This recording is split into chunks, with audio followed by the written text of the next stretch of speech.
महात्मा कबीरदास जी के पदों के अंतर्गत पाठ 1 में आज हम दूसरे पद की बात करते हैं।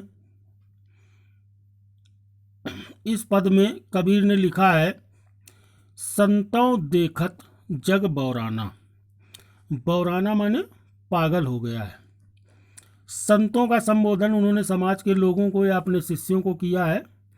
तो प्रथम पंक्ति में कबीर कहते हैं कि हे संतों, हे समाज के लोगों, हे मेरे शिष्यों, देखो ये जग जो है, जग संसार पागल हो गया है। क्यों पागल हो गया है, इसको स्पष्ट करते हैं अगली पंक्ति में। कहते हैं, साच कहो तो मारन धावे, झूठे जग पतियाना। यानी कि अगर संसार के लोगों से सत्य बात कह दो, उनके मुंह पे सच बोल दो, तो उनको सच कड़वा लगता है, अप्रिय लगता है, और वो इस सत्य को सहन नहीं कर पाते, इसलिए मारने दौड़ते हैं। साच माने सत्य, कहो कहो तो मारन धावे, मारने दौड़ते हैं, धावे माने दौड़ते हैं। झूठे जग पतियाना, और अगर झूठ कहो, पतियाना माने खुश हो जाते हैं। अगर झूठ कहो तो ये खुश हो जाते हैं, अर्थात इन्हें झूठी बातें, झूठी बड़ाई, झूठा प्रचार पसंद है। सत्य कहने पर ये मारने दौड़ते हैं। अगली पंक्ति में कबीर कमी देखा धर्मी देखा, प्रात करे स्नाना। नेमी माने नियम का पालन करने वाला, धर्मी माने धर्म का पालन करने वाला, प्रात माने सुबह करे करता है, स्नाना स्नान। जो नियम और धर्म को मानने वाले लोग हैं, उन्हें मैंने देखा कि वो सुबह सुबह ब्रह्म मुहूर्त में 4 बजे सुबह उठ करके स्नान करते हैं, नहाते हैं। इतनी ठंड में पानी, जल्दी उठ करके पानी से स्नान करते हैं। आत्म मारी पखाने पूजें, अपनी आत्मा को मारते हैं। आत्मा माने आत्मा, आत्मा को मारते हैं। पखाने माने पत्थरों की, पूजे माने पूजा करते हैं। अपनी आत्मा को मार करके पत्थरों की पूजा करते हैं। उनमें कछु नहीं ज्ञाना, उन पत्थरों में ना कोई ज्ञान है ना कोई जान है, फिर भी अर्थात मूर्ति पूजा करते हैं। बहुतक देखा पीर औलिया पढ़े किताब कुराना। अब ऊपर वाली लाइन में तो हिंदुओं की बात कही कि सुबह नहाते हैं, मूर्तियों की पूजा करते हैं। अब मुस्लिम धर्म की बुराइयों की बात कर रहे हैं कि बहुतक माने जाने कितने, बहुत सारे, देखे पीर औलिया, पीर और औलिया, पीर औलिया कहते हैं मुस्लिम साधु संतों को। पढ़े किताब कुराना, जो कुरान की किताब को, किताब माने किताब, ये कबीर की शब्दावली है। शब्दों को तोड़ मरोड़ करके सदुक्कड़ी भाषा में उन्होंने व्यक्त किया है। पंचमेल खिचड़ी कहते हैं इसीलिए कबीर की भाषा को। बहुत सारे पीर औलिया साधु संत मुस्लिम देखे जो कुरान की किताब पढ़ते हैं। कै मुरीद तदबीर बतावें, उनमें उह जो ज्ञाना। और कै माने कितने ही हैं उनमें, जो मुरीद माने अपने चेलों को, मुरीद कहते हैं शिष्य या चेला। तदबीर बतावें, तदबीर माने तमाम तरह की युक्तियां बताते हैं, तरकीबें बताते हैं। उनमें वह जो ज्ञाना, वो बस वही बात बताते हैं जितना वो जान पाए हैं। ज्ञाना ज्ञान, जानना, वह माने उतना ही, उनमें उतना ही ज्ञान है। इसके बाद बड़े बड़े साधु संतों की बात करते हैं। आसन मारी डिम्ब धरी बैठे, आसन माने आसन लगा करके, डिम्ब धरी बैठे, कुंडली मार करके बैठते हैं। बड़े बड़े साधु संत आसन लगा करके बैठते हैं, पलथी मार करके।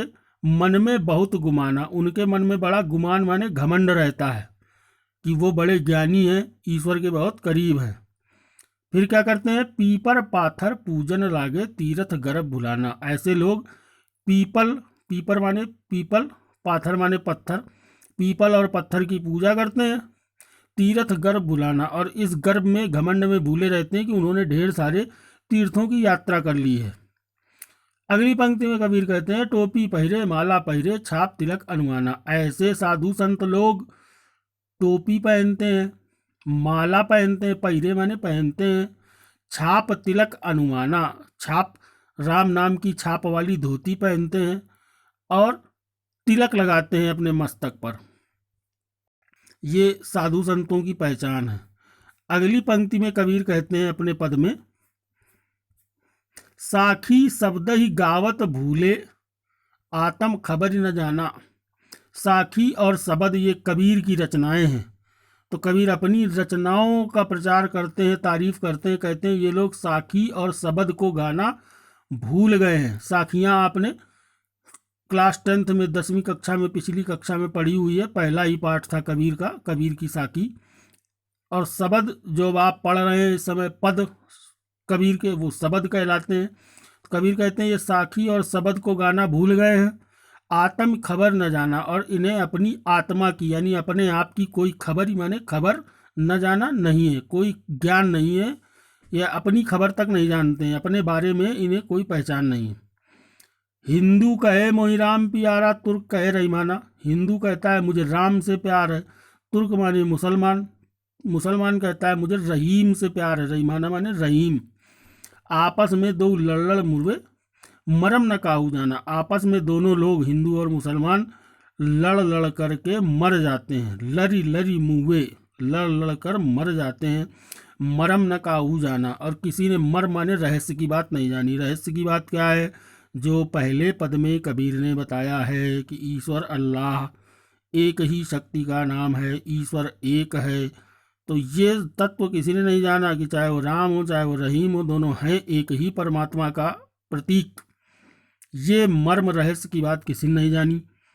घर घर मंत्र देत फिरत है महिमा के माना। बहुत से अयोध्यावासी और बड़े बड़े तीर्थों के वासी शंकराचार्य टाइप के गुरु महात्मा, उनके बारे में कबीर कहते हैं कि वो घरों घरों जाते हैं, समाज में लोगों के घरों में, गृहस्थ जीवन के वाले लोगों के घरों में उनको गुरु मंत्र देते हैं। मंत्र माने मंत्र, घर घर जा करके गुरु मंत्र देते हैं, महिमा के अवमाना, और अपनी महिमा अपनी बड़ाई के अभिमान में घमंड में रहते हैं।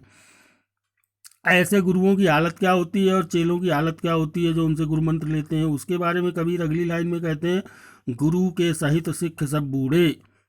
गुरु तो डूबता डूबता है संसार के भवसागर में, सिख माने शिष्य सब बूढ़े, यानी उसके शिष्य भी डूब जाते हैं संसार के भवसागर में। अंत काल पछताना, और जब अंत समय आता है तो पछताते हैं कि वो ईश्वर की आराधना नहीं कर पाए, ईश्वर के पास नहीं पहुंच पाए, मोक्ष को प्राप्त नहीं कर पाए, केवल घमंड में और धर्म के आडंबर में ही वो डूबते उतराते रहे।